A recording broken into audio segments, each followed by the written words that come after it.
Hello भक्तों, आपका मेरे इस चैनल भक्ति सागर में बहुत बहुत स्वागत है। आज मैं लेकर के आई हूँ आपके लिए महाशिवरात्रि व्रत की कथा। साल 2021 में महाशिवरात्रि 11 मार्च को मनाई जा रही है। हिंदू कैलेंडर के अनुसार फागुन माह के कृष्ण पक्ष की चतुर्दशी को महाशिवरात्रि पर्व मनाते हैं। हिंदू पंचांग के अनुसार शिवरात्रि के दिन को बेहद खास माना जाता है। शिवरात्रि को लेकर के कई सारी कथाएं प्रचलित हैं, जिनमें से एक कथा के अनुसार मां पार्वती ने शिव को पति के रूप में पाने के लिए घनघोर तपस्या की थी।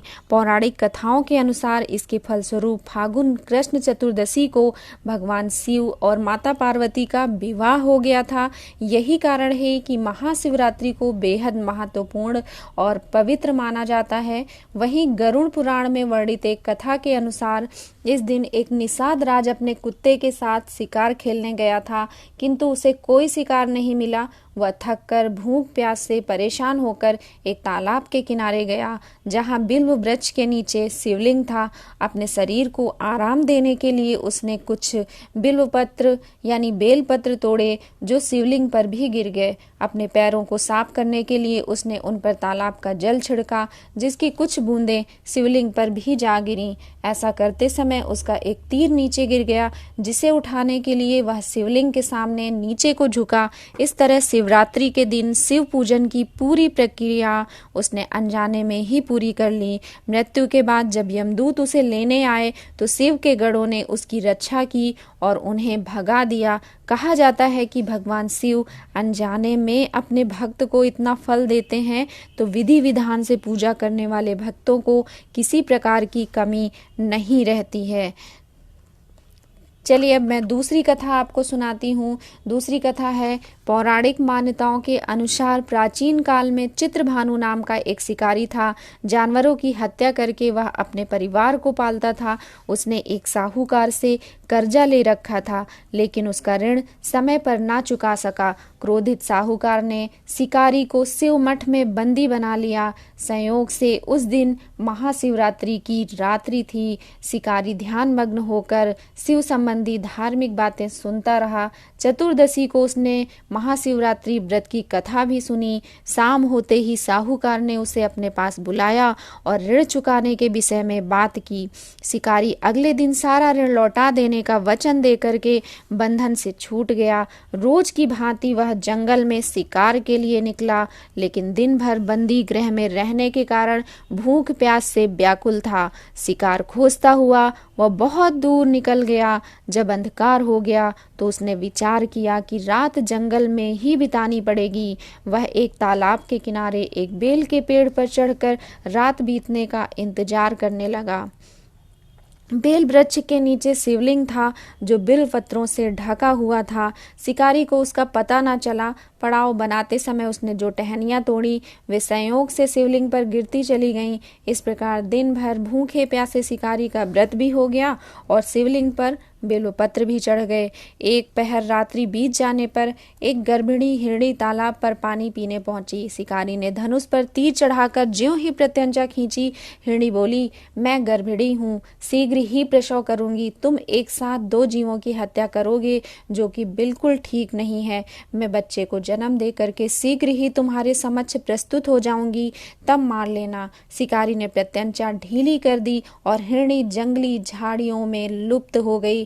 प्रत्यंचा चढ़ाने पर तथा ढीली करने के वक्त कुछ बेलपत्र अनायास ही टूटकर शिवलिंग पर गिर गए। इस प्रकार उससे अनजाने में ही प्रथम पहर का पूजन भी संपन्न हो गया। कुछ ही देर बाद एक और हिरणी उधर से निकली। शिकारी पर प्रसन्नता का ठिकाना न रहा। समीप आने पर उसने धनुष पर बाण चढ़ाया।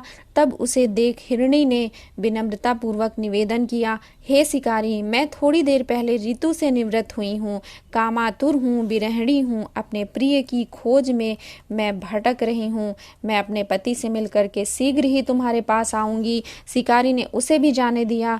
2 बार शिकारी शिकार को खो करके उसका माथा ठनका, वह चिंता में पड़ गया। रात्रि का आखिरी पहर बीता था।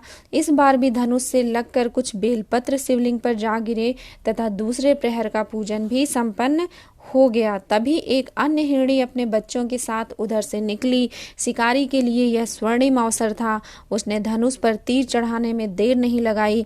वह तीर छोड़ने ही वाला था कि हिरणी बोली, हे शिकारी, मैं इन बच्चों को इनके पिता के हवाले करके लौट आऊंगी, इस समय मुझे मत मारो। शिकारी हंसा और बोला, सामने आए शिकार को छोड़ दूं? मैं ऐसा मूर्ख नहीं। इससे पहले मैं 2 बार अपना शिकार खो चुका हूँ। मेरे बच्चे भूख प्यास से व्यग्र हो रहे हैं। उत्तर में हिरणी ने फिर कहा, जैसे तुम्हें अपने बच्चों की ममता सता रही है, ठीक वैसे ही मुझे भी अपने बच्चों की फिक्र हो रही है। तो हे शिकारी, मेरा विश्वास करो, मैं इनके पिता के पास छोड़कर तुरंत लौटने का वचन देती हूँ तुम्हें। हिरणी का दीन स्वर सुनकर शिकारी को उस पर दया आ गई। उसने उस मृगी को भी जाने दिया। शिकार के अभाव में तथा भूख प्यास से व्याकुल शिकारी अनजाने में ही बेल वृक्ष पर बैठा बेलपत्र तोड़ तोड़ करके नीचे फेंकता जा रहा था। पौ फटने को हुई तो एक हष्ट पुष्ट मृग उसी रास्ते पर आया।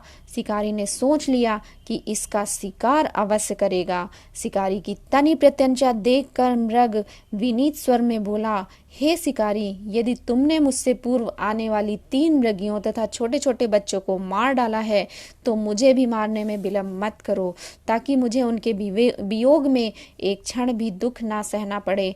मैं उन हिरणियों का पति हूँ। यदि तुमने उन्हें जीवन दान दिया है तो मुझे भी कुछ क्षण का जीवन देने की कृपा करो। मैं उनसे मिलकर तुम्हारे समक्ष उपस्थित हो जाऊंगा। मृग की बात सुनते ही शिकारी के सामने पूरी रात का घटना चक्र घूम गया। उसने सारी कथा मृग को सुना दी। तब मृग ने कहा, मेरी तीनों पत्नियां जिस प्रकार प्रतिज्ञाबद्ध होकर गई हैं, मेरी मृत्यु से अपने धर्म का पालन नहीं कर पाएंगी।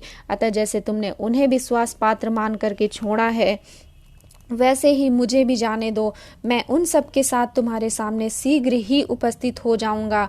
शिकारी ने उसे भी जाने दिया। इस प्रकार सुबह हो गई। उपवास, रात्रि जागरण तथा शिवलिंग पर बेलपत्र चढ़ने से अनजाने में ही शिकारी द्वारा शिवरात्रि की पूजा पूर्ण हो चुकी थी, पर अनजाने में ही की हुई पूजन का परिणाम उसे तत्काल मिला। शिकारी का हिंसक हृदय निर्मल हो गया, उसमें भगवत शक्ति का वास हो गया। थोड़ी ही देर बाद वह मृग सपरिवार शिकारी के समक्ष उपस्थित हो गया ताकि वह उनका शिकार कर सके। किंतु जंगली पशुओं की ऐसी सत्यता, सात्विकता एवं सामूहिक प्रेम भावना देख करके शिकारी को बड़ी ग्लानि हुई। उसने मृग परिवार को जीवन दान दे दिया। अनजाने में शिवरात्रि के व्रत का पालन करने पर भी शिकारी को मोक्ष की प्राप्ति हुई। जब मृत्यु काल में यमदूत उसके जीवन को लेने आए तो शिवगणों ने जब मृत्यु काल में यमदूत उसके जीव को लेने आए तो शिवगणों ने उन्हें वापस भेज दिया तथा शिकारी को शिवलोक में ले गए। शिव जी की कृपा से ही अपने इस जन्म में राजा चित्रभानु अपने पिछले जन्म को याद रख पाए तथा महाशिवरात्रि के महत्व को जानकर उसका अगले जन्म में भी पालन कर पाए। तो आज की ये दूसरी कथा समाप्त हुई। जैसे भगवान शिव ने शिकारी की रक्षा की, शिकारी को सद्बुद्धि दी, वैसे ही भगवान शिव सबका कल्याण करने वाले हैं। ओम नमः शिवाय।